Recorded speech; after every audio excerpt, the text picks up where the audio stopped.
This episode is brought to you by State Farm.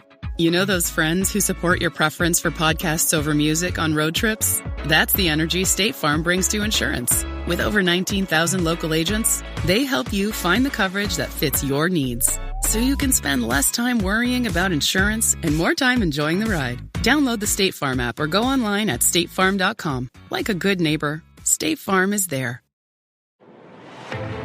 From our virtual studios in the Netherlands and Camarillo, California, it's time once again, ladies and gentlemen, for the absolute best podcast in marketing, considered by many to be the number one marketing podcast in the world. It is the Marketing Geeks podcast. Hello, everybody. In fact, an anonymous listener, anonymous person, said that it was the greatest podcast of all time, and that was anonymously filed. And we're going to keep that person a secret because we don't want to reveal their identity, obviously. But you know what? That's right. They're still under investigation. It is. Now, do we have your permission to give you an awesome episode today? Do we have your permission to just make you feel amazing and learn incredible content? Well, you're in luck. Because we have the show that will give you the permission you need. We will ask for it graciously and dish it out in ways that will make you smile. Ladies and gentlemen, boys and girls, once again, it's time for the Marketing Geeks. Marketing Geeks. This episode is brought to you by Indeed. Stop waiting around for the perfect candidate. Instead, use Indeed sponsored jobs to find the right people with the right skills fast. It's a simple way to make sure your listing is the first candidates see. According to Indeed data, sponsored jobs have 4 times more applicants than non-sponsored jobs. So go build your dream team today with Indeed. Get a $75 sponsored job credit at Indeed.com/podcast. Terms and conditions apply. Pepsi Prebiotic Cola in original and cherry vanilla. That Pepsi taste you love with no artificial sweeteners and 3 grams of prebiotic fiber. Pepsi Prebiotic Cola. Unbelievably Pepsi. Hello, everybody's. We're back again. And I have to apologize. Our last show, was it our last show or the show before, which I loved, and it was really great. I was recording unbeknownst to me from my Bluetooth headphones and not my new mic. And so I sounded like pretty awful. So I apologize. I double checked several times. So I want to start with an apology. So I have shamed the family. I'm sorry. Well, I'm glad.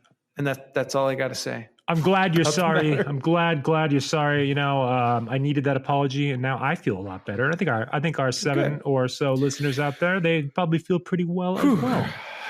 Yeah, I feel like I just had a good cry. I'm back to my good old cheery self at this point. Man, what a week it's been! I got to tell you. Yeah. And I have also lined us up an amazing guest for our next show, which I will reveal not now, but we will reveal it when we have the guest on, because he's a very busy person, but an awesome, probably, I would say this is probably going to be one of our most high profile guests that we've ever had on the show. And I will reveal that with your permission later.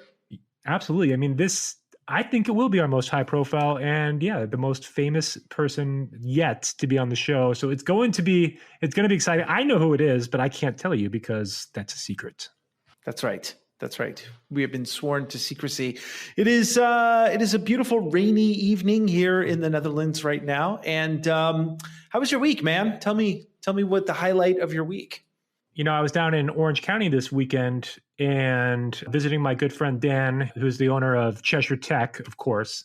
My wife and my baby came with, and my baby, who's had a cold for a while, started like hacking up a lung and coughing real deep. And so I'd never heard anything like this, and it was getting into his lungs. And so we had to go to the emergency room. And so on Friday night, we had this adventure going from the first, or not emergency, but urgent care. The first urgent care turned us down. They did not take the insurance, so we had to go to the second urgent care, who then let us in to reveal that it was croup cough and that the baby was okay. But, there's nothing they can really do except give him a little bit of Tylenol and wait it out. So we are doing that. So that was my events of the weekend. As far as marketing goes, a lot of podcast editing, a lot of podcast work. And other than that, it's been pretty awesome. Yeah, I love it, man. I have I'm working currently for a very large company, which I can't really reveal right at the moment, but I probably will because I just started. So before I talk crap, I have to make sure it's all cool. But I'm doing a global campaign for a tech company right now, and I had to do the whole thing, set up the whole Google framework for them, and I have to upload all their videos. They had nothing, and so I am going in there and for this very large tech company. This is a really big gig. It's one of my bigger gigs, but every time I do one of these, I'm able to ask for more money. So that's always a swell little thing. But I'm actually going to at some point do a rundown of everything I did for this company and how to set up a global campaign for a tech company at some juncture. I'm going to do that. But with your permission, I would like to introduce what we're going to talk about in this fabulous show. Let's hear it. Let's hear it. Can I get a buy-in from you on this? Yes. Oh, good. Thank you. Then I will continue. I just read a really interesting book called Permission Marketing by Seth Godin. And this came out in 1999, really before the advent of what we now know as the internet. But a lot of the things that were in there, because it was written right about the time that the internet was starting to take over our lives. And it talks about the difference between permission marketing and disruptive marketing. And disruptive marketing, when I was a kid, I would be eating my Captain Crunch cereal until the stalactites of flesh were hitting my tongue. And by noon on a Saturday, all I wanted was McDonald's, because every commercial break was a McDonald's commercial, and the Happy Meal was just invented, and the commercials were sometimes better than the shows, and they would interrupt the shows and give me a 30-second piece of entertainment. And if you were interrupted in your show, you had as a marketer, you had 30 seconds to grab someone's attention. But with permission marketing, it is a type of marketing where you don't disrupt what someone is doing. You basically elicit a mechanism so somebody wants to be marketed to. They give you permission to market, and Facebook has definitely made this easier. But I want to get into what permission marketing is and how you can leverage it for your business. So that is going to be our big topic for the day. What do you think? Tell me, what do you think? I love it. And, you made me think back to my childhood watching Saturday morning cartoons and whatnot. And, it's crazy, the commercials that they aired back then, because it was every commercial for me, I'm a little bit younger than you, but it was a breakfast cereal, animated characters selling me sugar, whatever, sugar puffs, sugar this, sugar that. And, or it was McDonald's back when the slogan was food, folks, and fun. Remember that one? Yeah. And then also, I remember all these little jingles. These jingles stick in your mind, and they last a long time. And also the one that I probably saw a commercial 10,000 times was the Tootsie Roll and the owl. How many licks does it take to get to the center of a Tootsie Pop? Let's find out. One, two, and 3. That's right. And those types of ads don't really work anymore. In fact, my son, my 4-year-old, he doesn't really watch any type of advertising at all, because if he watches YouTube, he just skips all the ads. In fact, the advertising that he's most exposed to is when I allow him some time to play mobile games on my phone. And if the game is free, then he gets a lot of advertisement on the phone through like app advertisements. But other than that, he watches Netflix and movies that I download, but he doesn't really watch those types of things. And this is going to be common. So except for that well-placed product placement on those Netflix shows. Come on. Yeah, that's right. Those are always very effective. So nowadays, you have to basically create the types of advertising where people voluntarily want to be advertised to, whether it's a newsletter or whether it's a website that has a specific niche blog that people want to go to over and over again. Or in the case of Justin and I, AppSumo, where we go to on a regular basis to buy stuff. And I voluntarily give them all my money. Yeah, no, it's true. It's addictive. So there are ways to do permissive marketing and ways to not do it, but we'll get into that. But first, I think that we need to get into some marketing news. Yes, marketing news. What do you got for us this week, man? Let's start with the Amazon HQ2 story. So this from the Washington Post states that two sources have confirmed that internal discussions at Amazon have discussed the possibility of moving the facility away from New York after backlash from local politicians and the community, including from Alexandria Ocasio-Cortez. So I don't know all the details about what exactly is going on with the political arguments. It's interesting. I would think that this would be a good economic booster for that community, and it would attract more growth.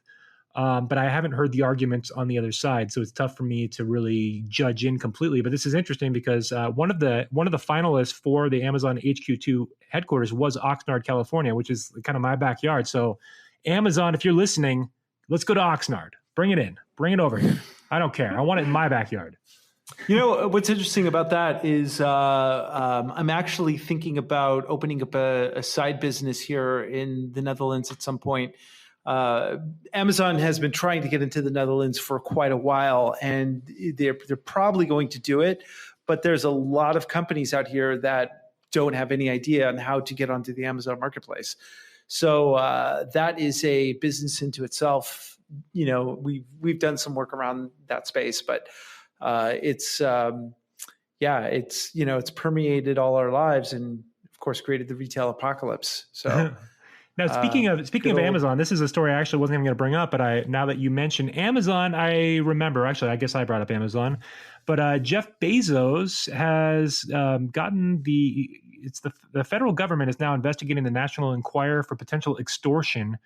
On the story that the Enquirer threatened Jeff Bezos to release nude photos of him if he didn't pay up or I don't know exactly. I don't know the entire details. I'm doing this off the top of my head. I read this story over the weekend. But there was an extortion. He owns a newspaper. And basically he said, tell your newspaper not to report on the stories that we don't like. And usually because Jeff Pecker, that's his name, ladies and gentlemen, who's the owner of National Enquirer, is very good friends with individual number one, aka President 45. He has decidedly gone public with the story, and now the National Enquirer, which was under investigation from Mueller, is now backpedaling hard on this whole thing. So that is going to be very interesting, specifically because Gawker Media, which was a very huge website for a while, was shut down essentially when it was sued by Hulk Hogan. And I don't know if you know the story behind all of this, but Hulk Hogan had a sex tape that was leaked by Gawker Media, and Gawker Media was sued out of existence. But it turned out the entire lawsuit was being funded by this guy who was a Silicon Valley billionaire and hated Gawker. Peter Thiel, because, right? Peter Thiel. That's right. That's right. Because they outed him. So it's going to be very fascinating to see what happens. Man, do we live in some crazy times. We certainly do. Where the National Enquirer is part of our political discussions, and Jeff Bezos is starting federal investigations, and I don't know. I mean, it's interesting. You know, I mean, and like you said, I think last episode, if we had a time machine and we were looking forward to the future right now, we'd be like, what? Yeah, and the fact that Jeff Bezos sent some dick pics that got intercepted. So billionaires, they're just like us, I guess. So I got a story. This is actually kind of a big deal. It sounds small, but German regulators order Facebook to limit its data tracking systems. So this is kind of interesting because the GDPR, which is the set of rules that basically limited how people do email marketing and collect data, affected the data protection basically. But it affected everybody. It affected once the European Union went into effect with this, then the entire planet was basically affected by these same exact rules. And well, you're affected because most American businesses will do. If you interact with anyone from Europe, you're technically affected whether they're a customer or not. So if you have anyone from the European Union on your email list, you're affected. Now, if you only had U.S. citizens on your email list, you'd be fine. But how do you know really? Because a lot of times you don't even know who's opting in, who's opting out. So that's why everybody is affected. Yeah. Well, this is a story from Social Media Today, but basically it says this is the first of many rulings, and the German Federal Cartel Office has found that Facebook is abusing its market power by combining data from Facebook, Instagram, WhatsApp, and third-party website. And as a result, FCO has ruled that Facebook will now have to seek explicit consent from German users to collect and combine such information. And they'll probably do that in their terms of service. Like, when you sign up, do you agree to this laundry list of things that include, every single piece of your data?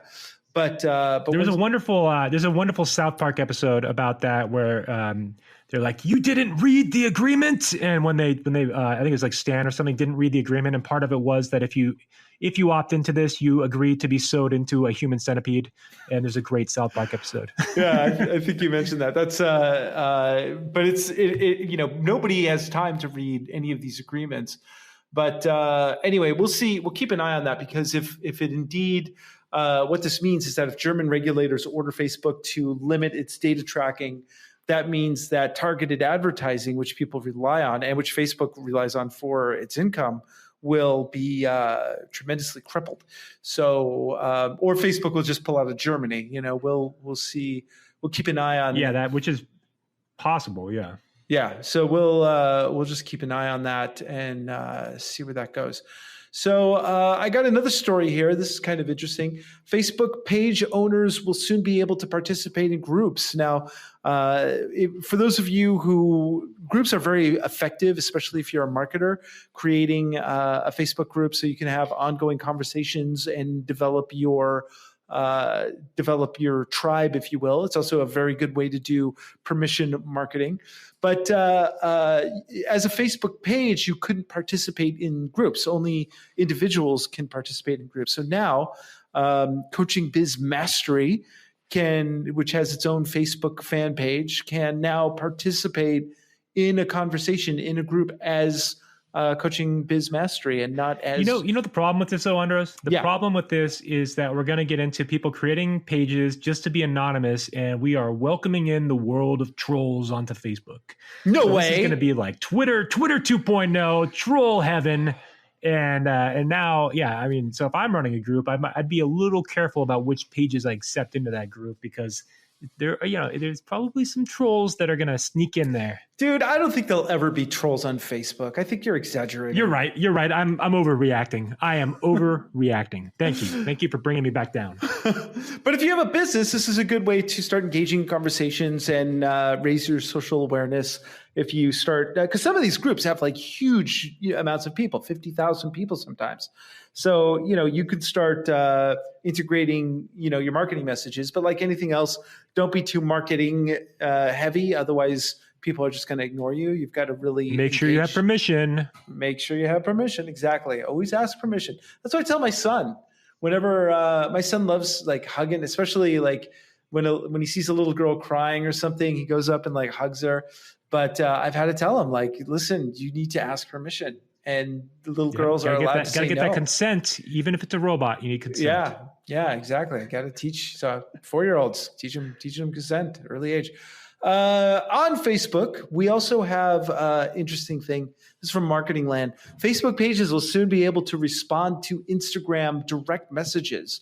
So the feature allows Facebook recent announcement that it's working to integrate Messenger, Instagram, and WhatsApp. I covered this a couple of weeks ago. But what's interesting about this is that if you have your Facebook page and you're engaging in that conversation on a marketing group, you can also get direct messages. If someone's direct messaging your brand from Instagram or WhatsApp, you can get that message on Facebook as well. So they got to be a little careful with this, because last week we had the marketing professor on, and he was talking about how the young generation doesn't go on Facebook, but a lot of them are on Instagram. So if there's too much cross-pollination there, and there's probably a lot of these people, a lot of the young kids don't realize that Facebook owns Instagram. I mean, they might realize it, but they kind of ignore it. But if the more that they integrate together, the more likely it is that they might jump ship too. So they got to be a little cautious on that side. Well, you know how these things are, man. It's only a small matter of time before, the younger generation is going to jump ship anyway. I mean, one of these days there's going to be something new, and all of these platforms are going to be a ghost town. So that is the evolution. Well, it's going to be virtual reality or augmented reality. Whoever can come up with something along those lines. I don't know what it'll be yet, but it's going to be in that area. Yeah. Well, implants is what I'm thinking. Oh, well, neural implants. Elon Musk has an investment in a company that is developing neural implants right now. I don't know if that's scary or cool. I'm not too sure. Yeah, I don't know yet. It's interesting because if you don't get a neural implant, you're going to fall very far behind everybody else. But you might also still be alive when they're all dead. So that's true, because everyone with the neural implant is suddenly going to want some sports drinks, because it's what cows crave. Maybe I'll wait till version 2.0 and let the beta version go first. Yeah. I'll wait till version 4 comes out for these types of things. You came across an interesting story. This actually kind of affects us. It's the big announcement from Spotify. You want to get into that? Yeah, sure. This is big. And first of all, let me say that we just love and adore Spotify. What an amazing platform. Let's give them a round of applause. Yay. I'm not lying about this. I have said this on and off the record. I would pay for Spotify before I pay for food, because I love Spotify. That is true. You have said that on the show. You said that on the show before this happened. So Spotify has purchased Anchor, which is a podcasting hosting platform. It happens to be the one that this show is hosted on. And they have purchased Gimlet, which I'm not as familiar with Gimlet, but it's a podcast network, and they are hosting podcasts as well, I guess. So they have purchased both of those platforms, and they are really amping up their podcasting marketing going forward. So we did a story at the very beginning of the year that said Spotify wanted to expand their podcast influence this year, and this move cements that as fact. Yeah, and but the thing is that like I don't actually use Spotify for listening to podcasts, because I can't speed up the podcast, and when I listen to podcasts, I actually double the speed. I use something called Castbox. And that way I can listen to podcasts in half the time. But the Gimlet Media is basically like a production company. And they have some really good podcasts. Some of my favorites, Reply All, if you haven't heard that, is one of my favorites. Science Versus, Uncivil. A lot of these are super well done podcasts. Mogul. And if you just go into any podcasting app and just look up Gimlet Media, you'll see the types of shows that they have. So basically what they're doing is they're consolidating, the platform in a way that's going to be everything sound related. I think they're going to try and be like the Amazon of audio, because if you look at, what some of their other purchases that they've done, they have, for instance, they bought Soundtrap, which is a music making app that you can get online and create music. So, people can create music, upload it to Spotify. They can have podcasting and upload it to Spotify like we did. But it's a very interesting sort of dynamic now that they're getting into, because not only is it podcasting, but music and music creation. So we'll see where that goes.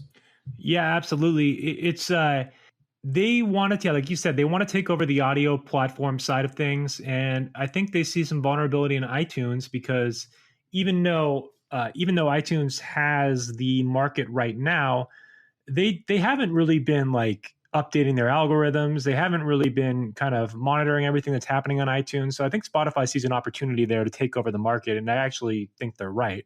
Yeah. The other thing is, well, the biggest competitor is iHeartMedia, and they bought something called Stuff Media for $55 million, and consolidated its podcast assets under the Stitcher brand. So, I think it's just a way for them to stay competitive, much like Disney buying, creating their own streaming network. Yeah, and maybe Spotify's listening, and they'll add that speed up play adaptation to the network so that you can stay on Spotify instead of going to Castbox.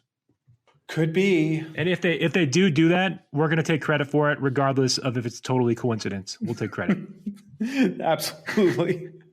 We take credit for a lot of things that we don't even have anything to do with, right? That's right. That's what we do. It's our MO here. That's what marketers do. So I'd like to switch gears a little bit and get into the meat of our program, which is permission marketing. I read this book. I'm going to give you the little kind of bullet points that the book offered, and we can just discuss each of those bullet points, because I know that you are actually very well versed in this subject, coming from the seminar world. A lot of the seminar world has to do. Yeah, this coaching and business. Yeah, coaching, like personal growth coaching, business coaching, seminars, high ticket sales from the stage. We're talking 10,000 to 100,000 from the stage. I've seen both.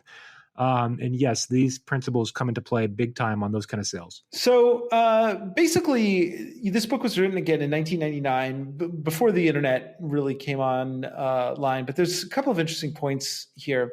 First of all, he talks a little bit about this book was written by Seth Godin. And I've never met Seth Godin personally, but I'm sure he's a lovely person. Love to have him on the show.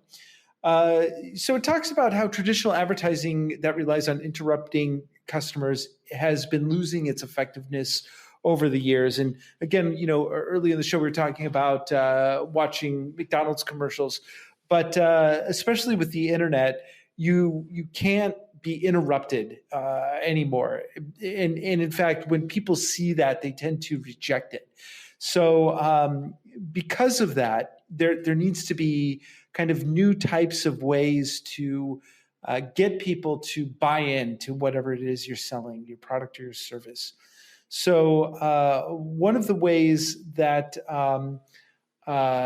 you do this is you basically have to get people to volunteer their attention, right? You were mentioning the commercial for Tootsie Pop, or some of the jingles for some of these Tootsie Rolls. Yeah, Tootsie Rolls. No, Tootsie Pop. You're right, Tootsie Pop. Yeah. It was Tootsie Pop. That's right. It was, that's right. It was the lollipop. And I want my baby back ribs. Like those types of things. Chili's. That's right. And so now, and the point of those is that the jingle keeps playing in your head on repeat over and over again until you go insane. But it's basically the marketing keeps going even after you stop watching the ad. But with permission marketing, it's more effective because you get your customers' attention by them giving permission to be advertised to. So a barbecue sauce. I know it's a virus, isn't it? So it's basically the example he gave was that Hooked on Phonics, which is I don't even know if they're still around, but they're a U.S. based company that helped children improve their reading skills. And the company launched these radio advertisements that basically invited parents to call a hotline to learn more. That was it. And so it was really up to the parents to decide whether or not they wanted to participate and get more information. And they found this very effective. Instead of just advertising, they made this offer where they like, call this number. And, we did see that in other circumstances before, but now more and more, almost every website has like an opt-in for an email, or even you'll see a, do you want to get notifications from this website? So, which is also very effective. But you've got to. Well, don't forget also that the current model of when you're opting in typically is they're going to give you something for free.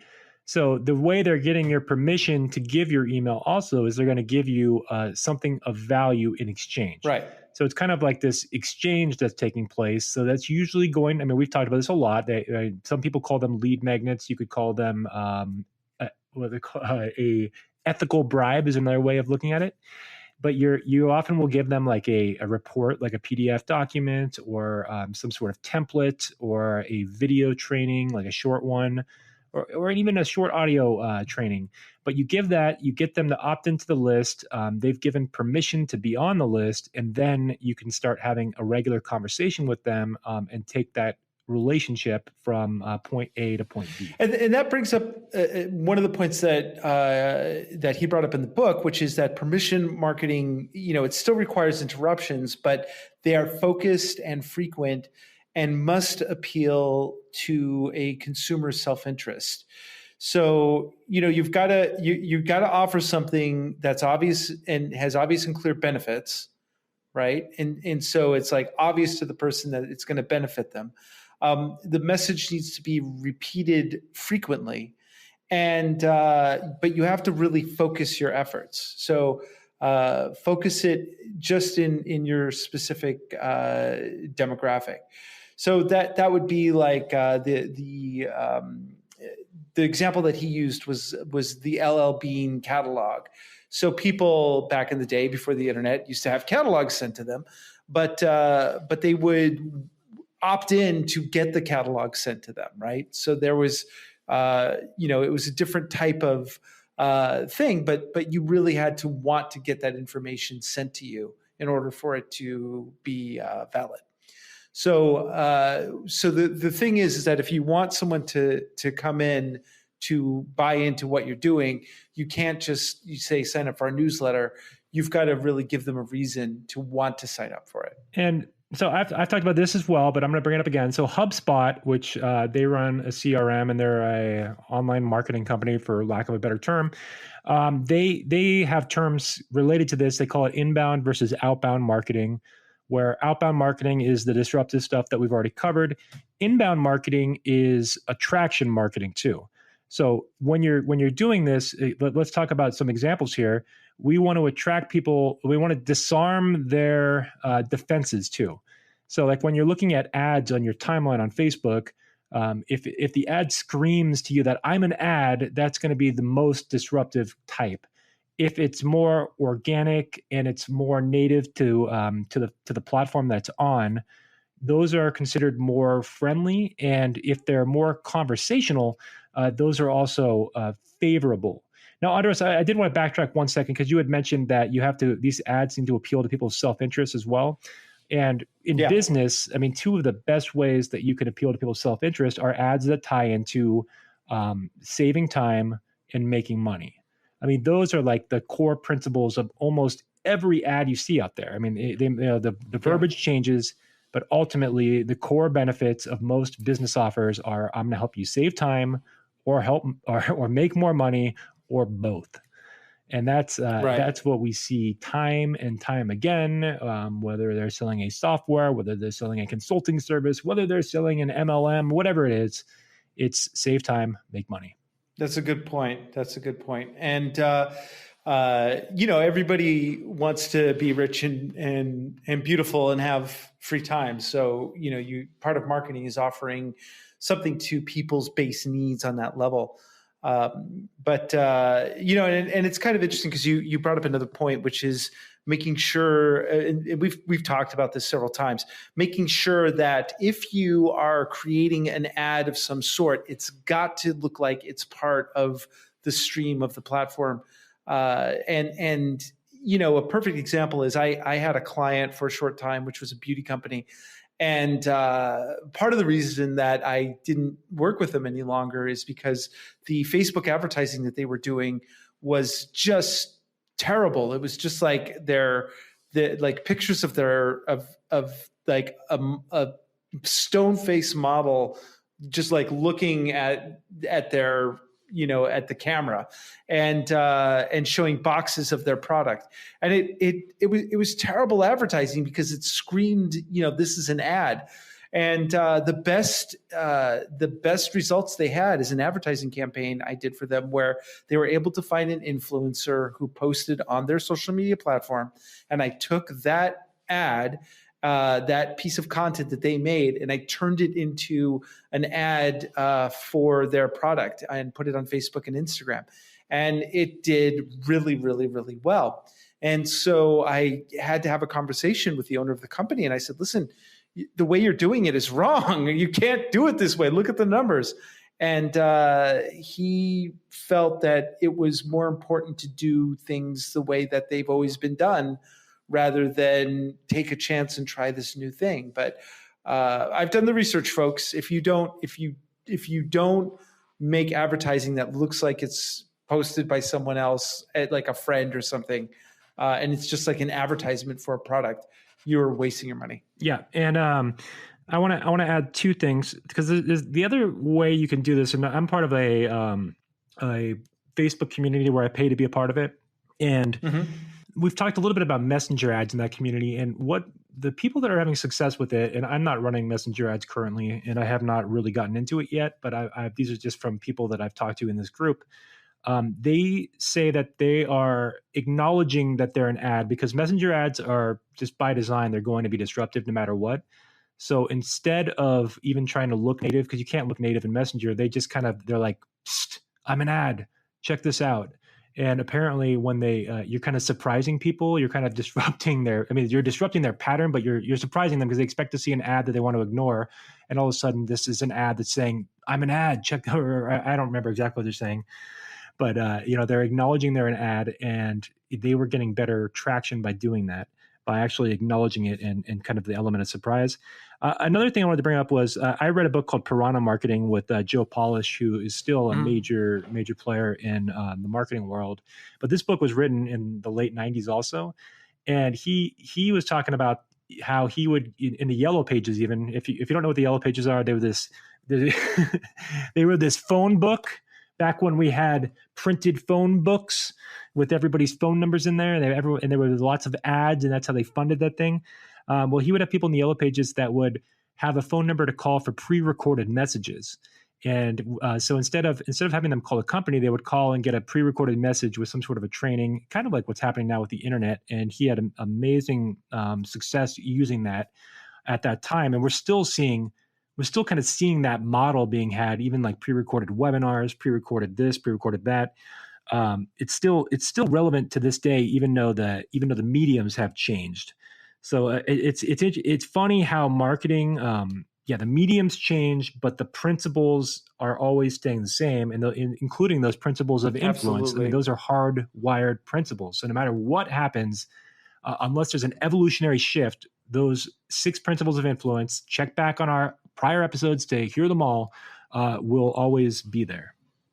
And this is one of the points in the book that he brings up too, which is that as consumers' trust in a company grows, they allow for more continuous marketing, right? So, and this goes across the board too, where let's say you got the catalog, then you would go into the store and you would want to get more information from a company. But if somebody trusts the company, if they feel that the company is worthwhile, their messaging is worthwhile, then they will allow themselves to be marketed to even more. The the types of disruptive advertising that they have agreed to have becomes less and less of an issue if you continue. I mean, you can't bombard them too much, but if they're interested in what you have to say. Well, think of Apple. Think of Apple for this. Think of Apple. Yeah. Because Apple, I mean, this is the Apple model, right? People want them to create a product. They want them to sell them something. Right. It's they have such a following, and and I think this is still the case. But when Steve Jobs was there, especially when it was like this countercultural event when he would introduce a product, people wanted them to sell them. Yeah. So that's when we talk about this, like if you can create that, which is not, I mean, that's probably the extreme example and the most successful example, but you're creating a tribe of raving fans about your business and people that will promote you without being paid even. I mean, how many people rave about their iPhone and who's getting paid for it, right? Yeah. So it's amazing what taking care of your customers can do for your business. Exactly. But in this, this can go across the board because you don't have to be an Apple. I mean, one of the things that he talked about in this book is that if you're a local handyman or you're an international airlines, you can use permission marketing on this level. So basically, if you do have a small business, you can open up portals of customer service in a way that allows people to want to hear about your message or your service if you're doing something that's kind of interesting or dynamic that involves them. I mean, even if you're a plumber, you can keep people up to date. You can call them personally. One of the big you have training on how to unclog your toilet. 5 key ways to unclog your toilet now. Yeah, the 4th one will shock you. So I do want to tie this into seminars though before we finish this segment, because I have worked in the seminar industry. I've worked now for 2 pretty prominent coaches out there. I'm not going to say their names, but one of them sold a $100,000 package from the stage. The other one sells anywhere from $10,000 to $25,000 from the stage. And both of them used a semblance of permission marketing before they make their offer. So usually these events are anywhere from 3 to 5 days. And these are seminar events. They have about 100 people in the room. And on usually day 3 or day 4, they're going to make a paid offer. And before they make that offer, they transition into it by, they'll say something like, has everyone gotten a lot of value out of all the material we shared with you this weekend? And they'll get a show of hands. Yeah. How would you like to continue the conversation even after this event? That's a great line, is how would you like to continue the conversation? And usually they'll get some opt-in there. And then they'll say, with your permission, I'd like to share how you can continue to work with us going forward. And when you say it like that, people will raise their hands and you'll have permission to transition into the offer. And if there are people that resist, that's okay. They can go up and use the bathroom or whatever they need to do. But the people that are interested are now engaged, and their brains have switched from learning mode to, okay, this is going to be a sale, and they're pre-framed. They're pre-framed to go into kind of buying mode, and so it's a nice transition to move into the sale, and it's very effective for them. Now, there's a lot more that goes into an offer than just that, but that's step 1 of a very successful offer. Yeah, and that's a great way to lead people in. And one of the things that you need to also consider is that this is really like a relationship building technique. And it's not only do you try to elicit permission from people, but it's also a way to develop a longer relationship where, everybody wants to feel special. A few months ago, we did a show where I covered the classic How to Win Friends and Influence People by Dale Carnegie. Good book. And it's a great book. And one of the things that he mentioned is that a person's name is the sweetest sound, so say it often.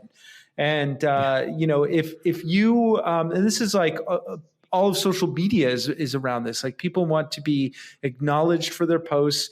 I mean, I hate to admit it, but if I put something on Reddit that I think is very clever and I get downvoted or people don't it doesn't shoot up to the top of the page, I get a little butthurt, man. I have to admit it. So you lose the dopamine. You're not getting the dopamine. I'm not getting the dopamine fix that I want. I want the dopamine fix. I want that high, man. I want that high. I'm chasing the high. So, the thing is that those little tiny things, once somebody gives you permission and you start growing that trust as a business, you need to continue to develop that relationship and build that trust. And by that time, if somebody feels like they really connect with you, then they'll say yes to anything.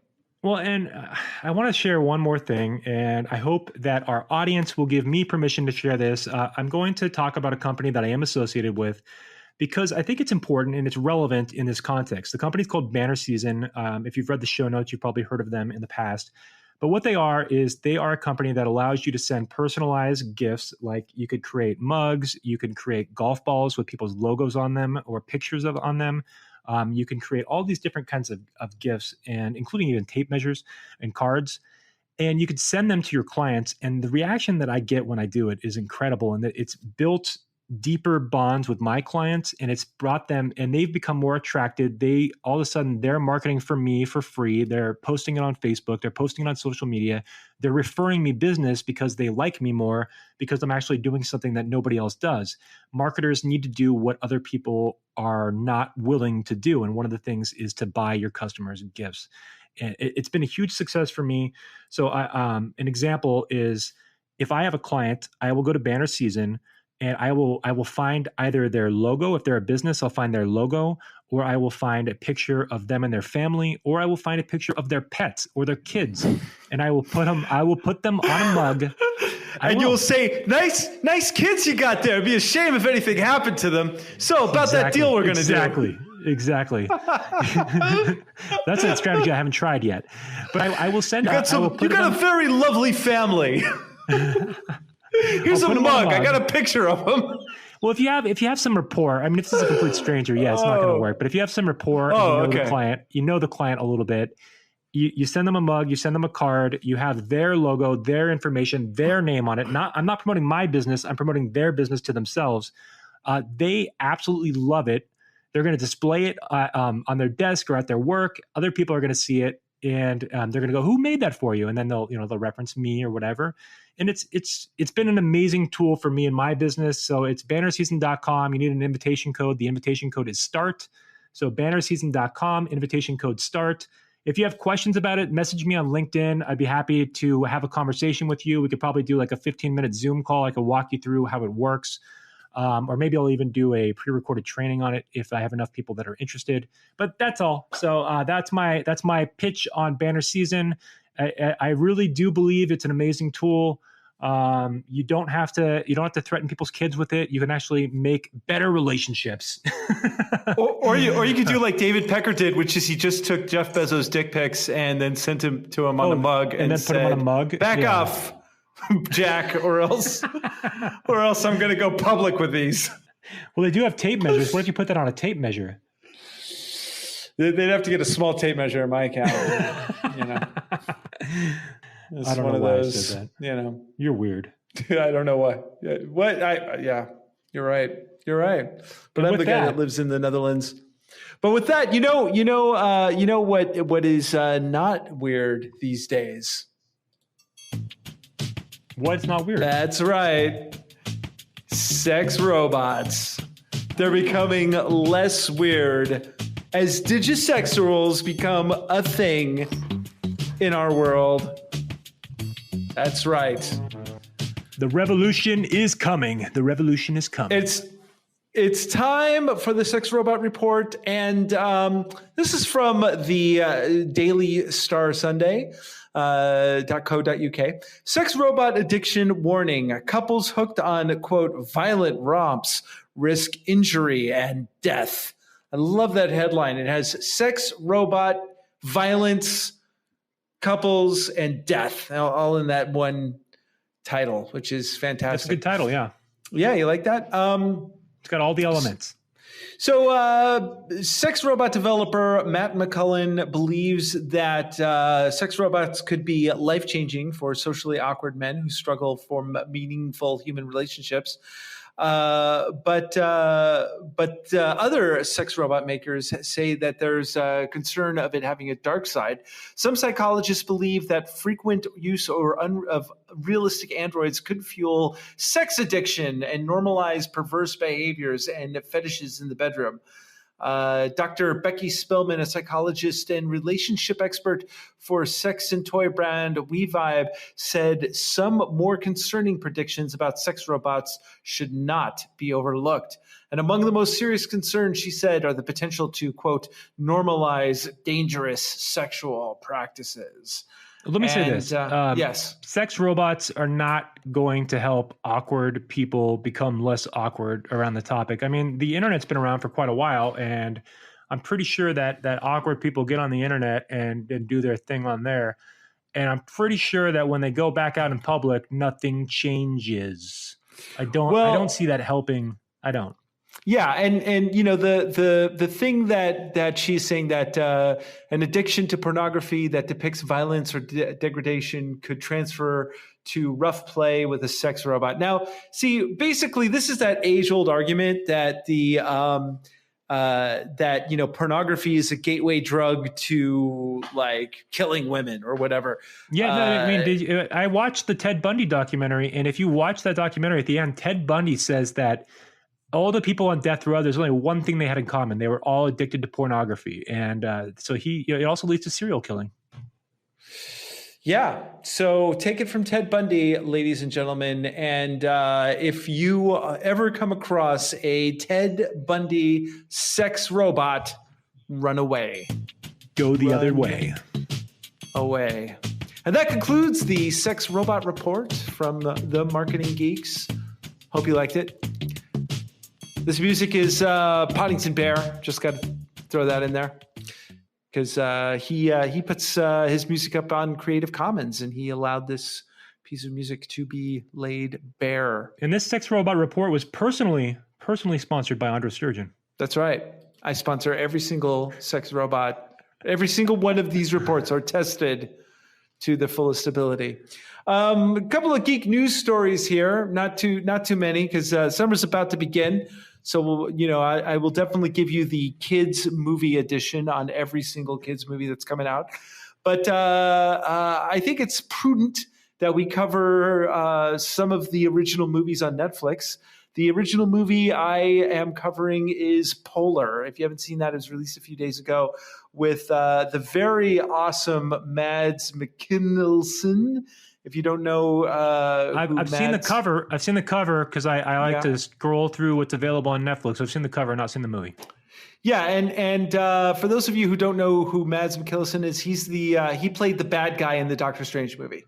So and he also played. He is in Hannibal. Didn't he play Lecter in Hannibal? Yeah, I think he's the main character. He did. And he's in a really interesting game that's coming out. In the TV show Hannibal, that is, not the movie. That's right. And there's a really fascinating game that's coming out called Death Standing, which they've teased, and the graphics look absolutely amazing. And he plays one of the bad guys. Look for the preview, the trailer for Death Standing if you haven't seen it. But this is the new movie on Netflix called Polar, and to me, it basically was a movie that the Netflix AI said, because people are watching these types of movies, we need a John Wick film. So they made their own John Wick type movie. So when you are watching Netflix and it says, because you watch John Wick and because you like this, then you should watch Polar. And the movie's about an assassin who is about to retire at the age of 50. And somebody kills his dog and steals his car. Close. Somebody wants to kill him so they don't have to pay him the money that they owe him. And it's based on a Dark Horse comic called Polar. It came in from the cold. But I have to say it was honestly like somebody said, it'd be cool, a John Wick movie. Let's make a John Wick movie. And so they just pooped out a script and then made this movie. I really wish that I could get into pitch meetings at like Netflix or any of the studios. I just want to get into pitch. Just as like I just want to listen to them, because I think they would be. It would be like a TV show of its own just to listen to these pitch meetings. It'd be hilarious. Well, I actually predict that a lot of the stuff coming out of Netflix is made with the idea of like, okay, well, we have a lot of people that like true crime and a lot of people that like Will Smith movies and a lot of people like Lord of the Rings. So let's put it in our algorithm program and come up with a script. Oh, Bright. That seems cool. Right. So yes, it's got the fantasy. It's got the cop drama. It's got orcs. Yeah. What are we missing here? We got video gamers even with orcs. Yeah. So it's I don't know. I mean, I think that a very good friend of mine who we may have on the show, who we will have on the show in the next few days, is I will give the hint. He's a very prominent filmmaker, and he said once that Netflix is a place where mediocrity goes to die, and I kind of buy into that a little bit. So anyway, Polar, I would stay away from it. I would just watch John Wick again. I'm gonna plug South Park again, but South Park predicted the rise of AI in studios years ago when they introduced the Osmo 5000.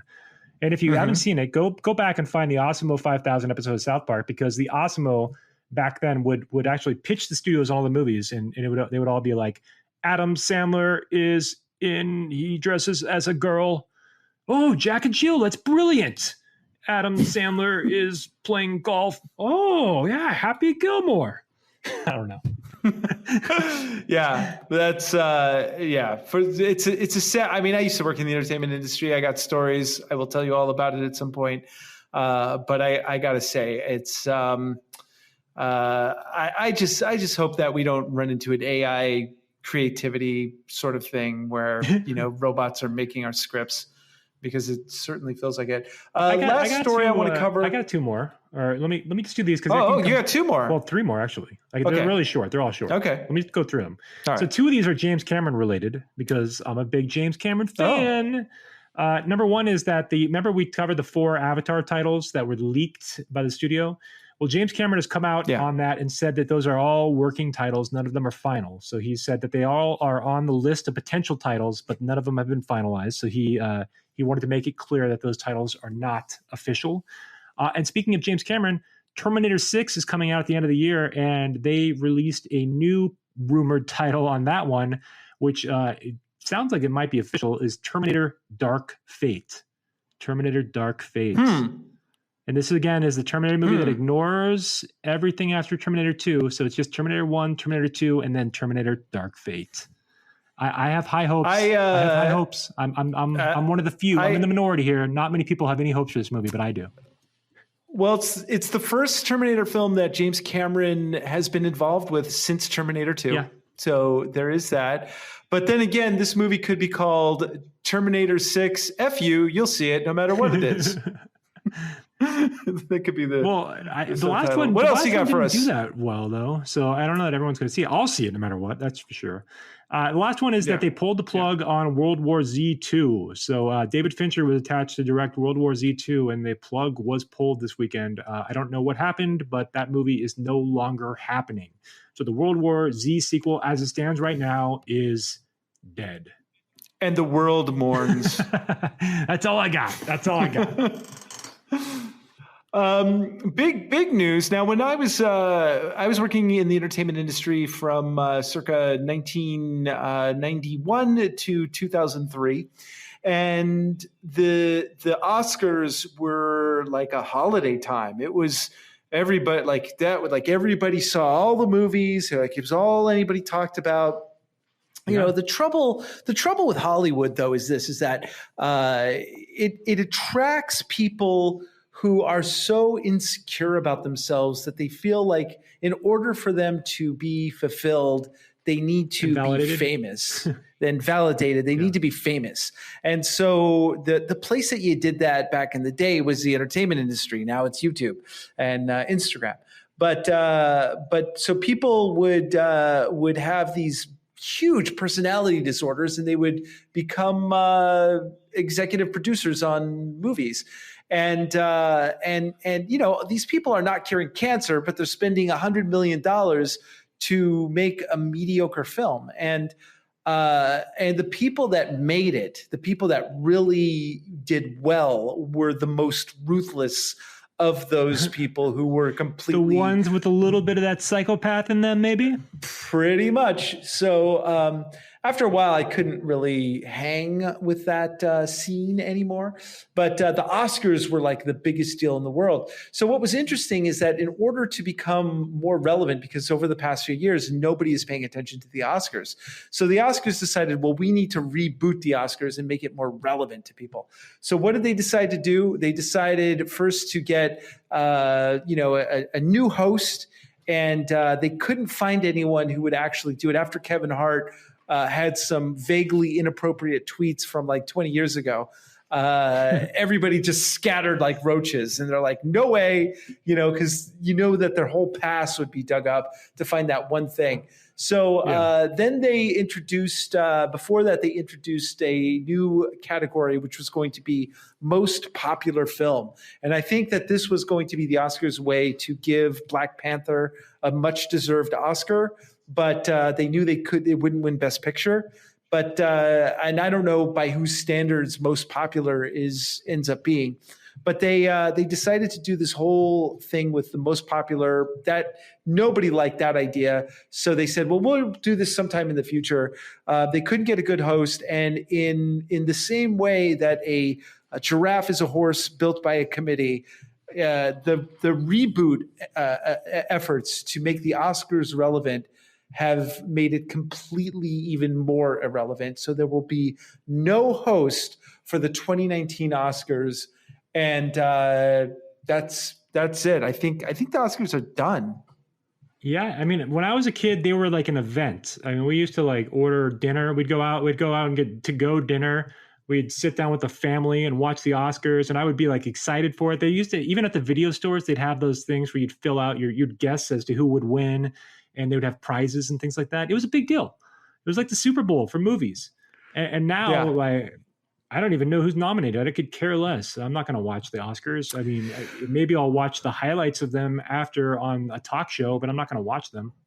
Yeah, well, especially because some of the the movies that are picked are not movies or pieces of entertainment that anyone's really interested in. I mean, have you? That doesn't bother me that much though, because right, it doesn't bother me that much because I like most of the time if I go back and watch like those independent movies, they're usually pretty good.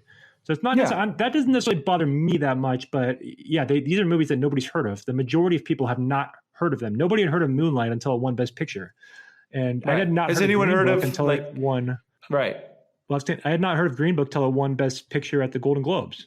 So now I did see Black Klansman. I thought it was very entertaining. Was it Best Picture worthy? I haven't heard of The Favorite. I saw a preview for it. It looks pretty good. I did see Roma, which is available on Netflix. How was it? It's a great movie, but it's kind of an art house film, and and it's subtitled too. Here's the weird thing about our time in this day and age. I have trouble. I love movies, but I have trouble sitting through a 2-hour movie.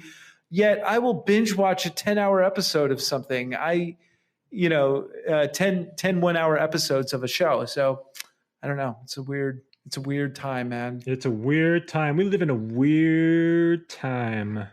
And with that, what else is nominated? Anything else nominated? Black Panther, man. Black Panther. Rhinos with armor. If you love rhinos with armor, vote for Black Panther.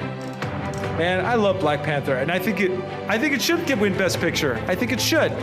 You know why? Why? Black Panther's the type of movie that makes us want to go to the movies. That's true. It does have a much stronger impact than any of the other movies. Then Roma's on Netflix only, pretty much. It made it to like 4 theaters worldwide. So listen, if you like the show, which I know you do, tell 500 of your closest friends, leave a review, tell everybody how much you like the show at the very minimum. And if you really like the show, hit the link down below, visit our Patreon page, donate a little bit of money, and tell us how much you love us, because we love you. If you could review us on iTunes, we will adore you for it. We really want to get our iTunes ratings up so we can attract a new audience to the show. If you're listening on Spotify, review us on Spotify too, as we are now moving into that platform. So we'll be promoting Spotify more and more going forward.